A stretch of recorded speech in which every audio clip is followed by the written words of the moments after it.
Hello guys, it's Miraj back again to another video. তো guys, আজকের ভিডিওটা হচ্ছে আমি চাচ্ছি আমিনুলের সাথে দেখা করতে। আর ওইদিকে বলে মেলা হয়েছে, তো ওই মেলাটা দেখবো আর ওইখানে ঘোরাঘুরি করবো, কিছু খাওয়া দাওয়া করবো আর আড্ডা দেবো। তো চলেন শুরু করা যাক। গাইস, আমি অনেকক্ষণ অপেক্ষা করতেছিলাম রিক্সার জন্য, তো ফাইনালি একটা রিক্সা পেয়ে গেছি। আকাশের অবস্থা মেঘলা ছিল, তো এই কারণে রিক্সাও ছিল না, রাস্তাঘাট একেবারে খালি ছিল। আপনারা দেখতে পারতেছেন যে আশেপাশে কোনো রিক্সা নাই, একেবারে খালি আর মেঘলা আকাশ। তো আমিও ভাবতেছি আজকে গেলে ভিডিওটা কি বানাইতে পারবো কি পারতাম না। এরকম মেঘ বৃষ্টি যদি থাকে তাহলে কেমনে কি, বৃষ্টিও পড়তেছে, আবার মনে করেন রাস্তাঘাটও ভেজা, তো আমি কিভাবে ভিডিওটা বানাবো।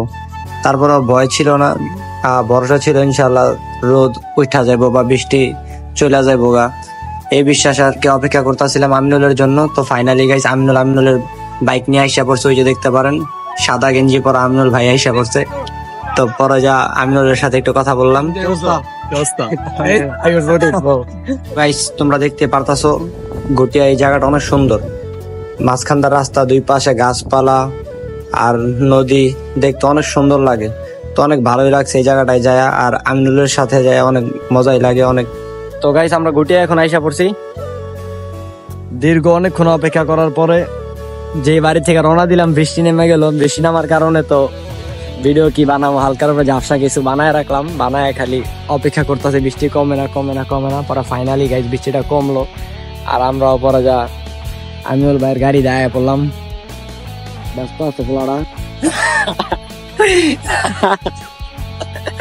লুকায় লাইছে জিনিসটা। আচ্ছা যাই হোক, তো কিছু মনে করো না। তো গাইস, তোমরা দেখতে পারতাছো কত সুন্দর ভিউ আর কত সুন্দর গাছপালা, দুই পাশে এরকম গাছপালা, মাঝখানটা রাস্তা। আর ওইখানে যখন আমরা ছিলাম অনেক বাতাস ছিল, তো ঠান্ডা বাতাসে অনেক ভালোই লাগতাছিল। তো আমরা ছোটখাটো একটা রাইড শুরু করলাম, আর সমস্ত আশেপাশের জিনিসগুলো দেখানোর চেষ্টা করব। তো তোমরাও দেখছো যে কত মানুষজন, মানে অধিকাংশ অনেক মানুষ ওই এলাকার বা এলাকার বাহিরেরও অনেক মানুষ এই জায়গাতে আসে ঘোরার জন্য। তো এর আগেও আমি একবার গেছিলাম আমিনুলের সাথে, অনেক আগে, সেটা প্রায় 1 বছরের আগের, হয়তো বা 1 বছর আগে একবার আমরা গেছিলাম, আমি, আমিনুল আর আমার একটা বড় ভাই ছিল, সে আবার আমার বাগিনাও সম্ভবত ছিল। আমরা এই কয়জন মিলে একবার গেছিলাম, যে ওই জায়গাতে যে ঘুরে টুরে আসছিলাম। তো ওই টাইমে অতিরিক্ত পানি ছিল, তো আমরা নৌকাতে যাই এই দিক দিয়ে যে রাস্তাটা দেখতেছো না, যে খালি জায়গাটা, ওই পাশে কিন্তু এটা বড় নদীর মতো, ঠিক আছে, রাস্তা আছে। তো ওই পুকুরে আমরা ঘোরাঘুরি করছি, মানে নৌকা উইটা একেবারে অনেক দূরে, মানে নৌকাতে অনেক কোনায় নিয়ে গেছিল, অনেক দূরে গেছিলাম আমরা। তো ওই জায়গাতে যাই অনেক ভালোই অনেক মজা করছিলাম। তো এখন তো গ্রীষ্মের কাল, তো এখন সবকিছু শুকানো, দেখতেছে পানি একেবারে কম। তো যে টাইমে আবারও পানি অনেক বাড়বো ইনশাল্লাহ, আবারও যাবো, অনেক ভালোই লাগে। আর ওই পাশে দেখুন অনেক মাটি, আর মাটি আছে, যে ওই টাইমে মাটি আসছিল না, পুরোটাই একেবারে পুকুর আসছিল। এখন তো ধান ক্ষেত দিয়া বইরা গেছে, কিন্তু ওই টাইমে একেবারে পুকুর আসছিল। তো গাইস, আমরা মেলা এসে পড়ছি, আর মেলা দেখতে পারো অনেক মানুষজন ছিল, আর অনেক মজাও করতেছিল, অনেকজনে দোলনা উঠতেছিল, অনেকজনের নৌকায় ছিল, অনেকজন খাবার খাইতেছে, অনেকজন ফুচকা খাইতেছে, অনেকজন হাঁটতেছে, আড্ডা দিতেছে।